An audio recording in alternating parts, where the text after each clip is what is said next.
വേണുനാഗവള്ളി സിനിമകളിൽ ഇപ്പൊ കളിപ്പാട്ടം, ലാൽ സലാം ഇതിലൊക്കെ കൊഞ്ചൽ കുറച്ച് കൂടുതലാണ്. അപ്പൊ അകത്തിലും കൊഞ്ചലുണ്ട്, പക്ഷെ അകത്തിലും ചേച്ചിയല്ല ചെയ്തത്. അകത്തില് ഞാൻ കന്യാസ്ത്രീക്കാണ്, കന്യാസ്ത്രീക്കാണ്. നീന ഗുപ്ത ആ അവർക്കാ ചെയ്ത. ചിലപ്പോൾ ഒറ്റയ്ക്കിരുന്ന് സംസാരിക്കും മണിക്കൂറുകളോളം. അത് അഹം ഉർവശി ഓൺ വോയിസ്. ഈ ക്യാരറ്റും ക്യാബേജും ഒക്കെയോ? ഞാനെന്താ മുയലാണോ?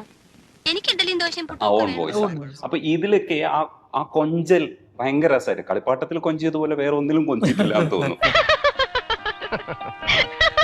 ആ കൊഞ്ചൽ വരുമ്പോ ശരിക്കും എനിക്ക് അറിഞ്ഞൂടാ. ഇപ്പോഴും ഭാഗ്യലക്ഷ്മിയുടെ ആണ് ഈ വോയിസ് എന്ന് എനിക്ക് അറിഞ്ഞൂടാ ആക്ച്വലി. കാരണം ആ ക്യാരക്ടർ അങ്ങനെ ആയതുകൊണ്ട് അത് ചേച്ചി ഭയങ്കര രസമായിട്ട് ഇങ്ങനെ കൊഞ്ചി പോകുന്നതിന്റെ കൂടെ തന്നെ നിൽക്കുന്നുണ്ട്.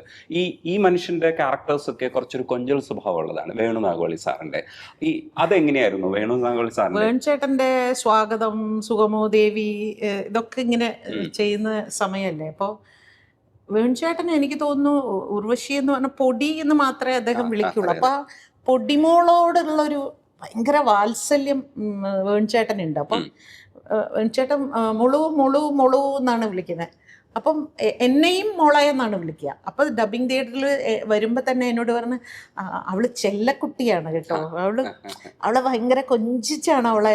അപ്പൊ ആ ഇത് ഇങ്ങനെ പറഞ്ഞ് ഈ വാത്സല്യം എന്ന് പറയുന്ന ഒരു സാധനം നമ്മളിങ്ങനെ കുത്തി നിറയ്ക്കും വേണുവട്ടെ.